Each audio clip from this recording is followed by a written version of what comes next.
Dave and I are both 2D animators and bring all this 2D approach to support the 3D animation process. Technology allows that. You can, on a Cintiq, the timeline is there, and their animators would have like their rough animation. And I was able to actually draw over the top of a pose, maybe strengthen the pose, give it a little stronger silhouette. I knew the film was going to be CG, but I wanted to have more of a painterly feel to it. We developed painterly feel to textures on the character and in the environment that I think really paid, and you can feel it.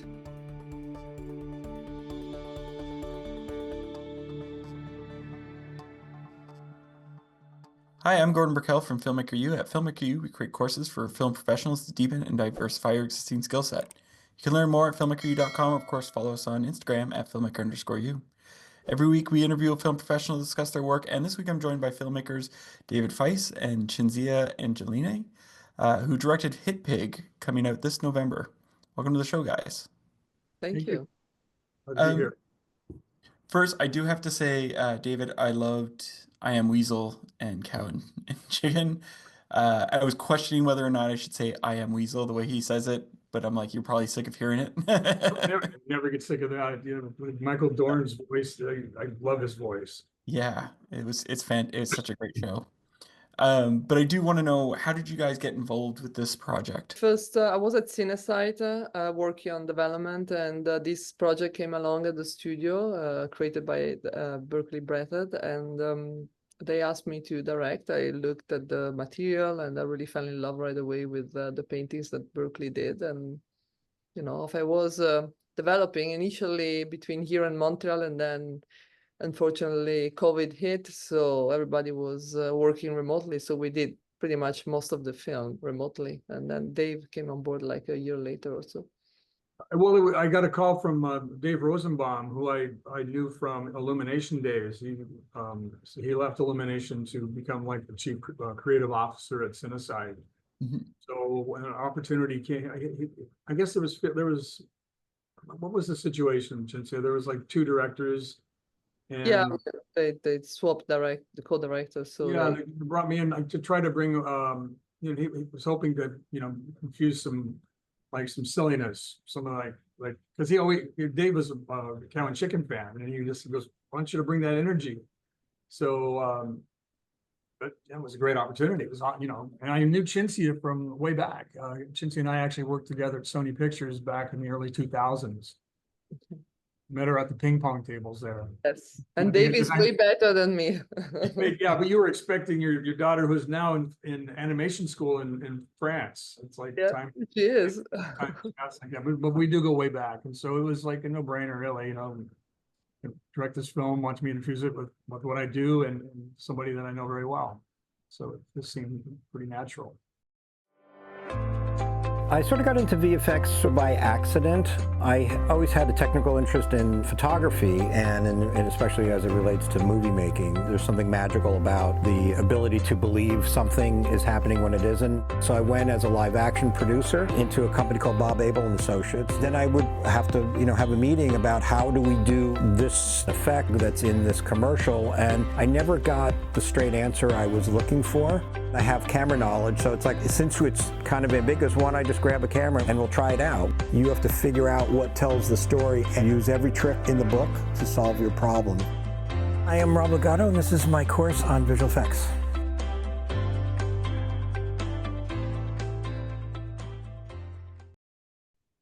Yeah. Now, Cinzia, you did a lot of the writing, or you were you do a lot of writing. And I'd love to know, what were some of the challenges in transitioning this from a children's storybook into a feature film? Well, here I did more, writing with boards and with ideas. The writers were Berkeley and Tyler Warren. So, of course, as a director, I had a lot of input, especially on the early days in terms of which direction to go. But it's always fun to adapt a book because you know a little bit of the world already, so you have some anchors. Mm-hmm. And while talking with Berkeley, we knew that there is a page in the book. I don't know if you're familiar with Pete and Pickles, but there is I think it's a double page where they're on a glass tower that is been flooded, and basically there are two, the snout and the trunk of the elephant are touching. It's like such a powerful emotional moment of connection between the two characters, and that we knew was like the foundation of the film, and we kind of originated everything else around that special moment. Interesting.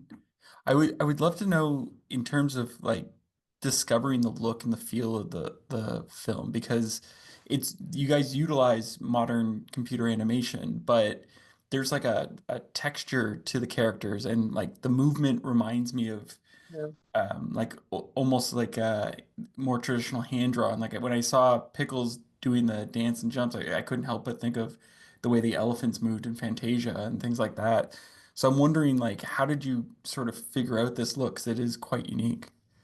Well, Dave and I are both animators, 2D animators, but Dave was like instrumental in, and I'll let him talk to you about that, in the animation sessions, because he would sketch on top of and bring all his 2D approach to, support the 3D animation process, Dave.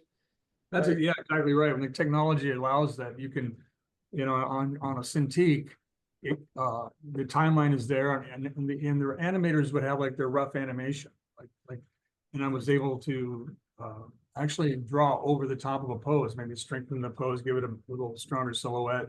So more in that 2D thinking. From the beginning, I wanted to bring like a painterly. I knew the film was gonna be CG, but I wanted to have more of a painterly feel to it. So with the production designer Sylvie Lacroix, we developed like this kind of a painterly feel to textures on the character and in the environment that I think really, paid, and you can feel it. So yeah. Well, in particular, HitPig, like every time there's a bunch of shots where it's like, wow, there's like a texture to his snout and everything, the way it works, which was really impressive. Yeah. Well, I'm happy you saw it and noticed. I would love to know how you guys worked with the actors, because one of the things that stood out for me was that, like, if I didn't read that Rainn Wilson was in this film, I wouldn't have known. Just the way his voice is used is so different than everything I've seen him in. Same with a couple of the other actors. Their voices are so different than what I'm used to. Like RuPaul, I didn't notice until later. Yeah, I mean, I can just talk about RuPaul. Like, RuPaul is RuPaul, and you think of RuPaul in one way, but RuPaul is a great actor, and he's a very, very good voice actor, and kind of blew me away. He came ready to go. He had the script. He knew what he was going to do, and the voices came out. It's like he was shown a drawing, and he just ran.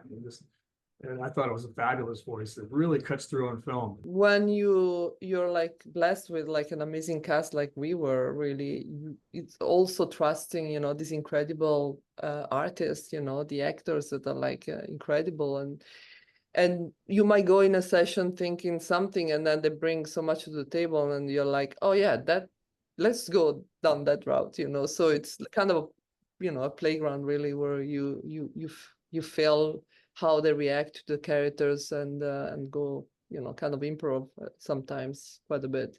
So how did the characters change then once the actors got into the studio and recorded? Well, one, like, maybe you want to talk about Jason, once he started recording, Dave, like, he brought so much of his, Yeah. Well, that was the case. I mean, bringing Jason in, he was actually the last actor to come in. And we've gone down one avenue, and the voice tonally just wasn't delivering what we wanted from this. We wanted him to be super likable, even though what he was doing, he was kind of a little, despicable at the beginning, against, bounty hunter returning escaped animals for money. But we wanted him to be likable. So when Jason became available, personally, I think he's like one of the funniest actors I've seen. He makes me laugh, just whatever he says. I was mentioning Horrible Bosses, where he's talking about some pretty serious subjects. Just his delivery makes you laugh, even though he's saying something that shouldn't be funny. It becomes funny because he said it, and that's what he brought to HitPig. And so he delivered these lines, and it was like, oh, okay, we'd already animated to a different voice, and suddenly we got this other thing. Well, we got to reanimate this because the voice was just so unique and so bright and so fun that we spent an extra year reanimating HitPig. Oh, wow. And it really does. I think it really pays off because he's such a charming. The voice is charming. So even though he's kind of dark at the beginning and he's doing something he shouldn't do, Jason has made it palatable and fun, and then it pays off at the end when he's an awesome guy. Probably one of the smartest things I've ever done for my career. It gave me all the tools that I needed to be able to jump into a new career. Getting myself into a mindset, thinking like an editor, and being around people that I can talk to on that level was really invaluable to me. A lot of the things that I learned from that class, I still think about. I loved the classroom. I loved the computer stations. We built a sense of community. And it also instills a lot of confidence in you to take that and go out into the world. After I took the class, I felt very prepared to take the next step. I owe Manhattan Workshop the career that I have right now. Things have been going great, and I really have the Manhattan Workshop to thank for that.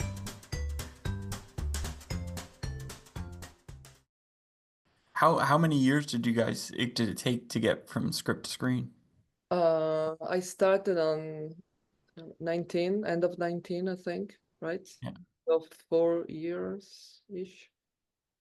So how did the script evolve once you got into animation? Because animation takes so much time and there's a lot of sort of testing and adjusting. I mean, usually, when you sit at the theater, you know that you're not going to have any more changes. That's how it goes usually, right? But, initially, of course, you have more freedom and, to try different type of approaches to the story. And you usually go through 3-4 iterations of the animatic and see what sticks and what works better, in terms of comedy and emotional arc and so on. And then you try to reduce as much as possible the changes as you go down the line, of course, because then you have production involved and animation, but it's never perfect. I mean, in any production, you keep changing. And if you get a brilliant idea and Dave sketches something incredible to the animators, it's like, oh my God, we have to do it. Then you try to do the updates needed to support that idea, A lot of things did change though from the beginning to the end. Like the only thing that was constant though was that one shot from the Pete and Pickles was the glass apartment that fills with water and then HitPig saves Pickles. That sequence stayed pretty much from the beginning to the very end. Everything else kind of evolved out and everything kind of changed, but it was fun at that. Yeah, because it's a big important moment in the book as well. So we knew from the beginning that was going to be our kind of, foundation and pillar to the story. So what would you say was your favorite sort of scene to animate or create? With Rainn, with the Leaping Lord of the Leotard, just him and weightless, just having this character finally unencumbered by gravity and to me, it was just fun. It was fun to I like the glass house we just talked about. The emotional moment as well is so dramatic, and I don't want to spoil too much of the film. That's also the hot air balloon is very colorful, very kids friendly. Kind of fun. So, but there are so many fun sequences. The cooking sequence. I'm Italian, so of course I had to bring a little bit of cooking into the film. I will say, so I watched this with my daughter and I was like, oh, what'd you think? And she's like, I give it 8.5 out of 10. I was like, what did it lose a 1.5 for? And she's like, kind of scared me in a few moments. And then when she went to bed, she's like, you know what? I'll give it a 10 out of 10. I'm like, okay. And she's like, I've thought about it and it needed to be scary at those moments. So I appreciate it later. I was like, okay. The crocodile scared her? I think it was the crocodile, and there was another moment that was a little dark. Well, but like if you think of the Disney big films, Bambi, or even like Snow White. I mean, all those films are like memorable and they're like engraved in our memory, and we love them. But they are so at times they're like incredibly dark. Yeah. dark. Yeah. So I think a balance of the two. It's always good to leave you with like some Yeah. good memories of it, and you know. No, she afterwards, she's now talking about it all. And I think just she got scared a little bit at the start and was like, "Ooh." So Yeah, I I have one last question for you guys. What would you say is your favorite guilty pleasure film or TV show to watch? So I'll give you two because I have a big range. I'll go between SpongeBob and Arcane. Arcane's amazing. It's I love Arcane. No, yeah, it's so good. I love Arcane. I could watch it anytime. You know, it's just I'm looking forward for the new release. So coming up very soon. How about yourself, David? Well, also, you know, Seinfeld. I'll see Seinfeld. I'll always watch Seinfeld. You know, I'm a big Larry David fan. I love Curb Your Enthusiasm. Were you sad that it ended this year? Yeah, it's always sad. I loved looking forward to the new seasons and how they could possibly continue on, and they always did, and always plus it was always amazing. Yeah. Well, thank you so much for letting me interview you guys. Thank you. It was a pleasure. Thank you so Good to much. meet you too, Gordon. Thank you. And that's it for our show this week, everyone. Make sure to check us out at filmmakeru.com or, of course, on Instagram at filmmaker_u. I'm Gordon Brickell. Thanks for watching.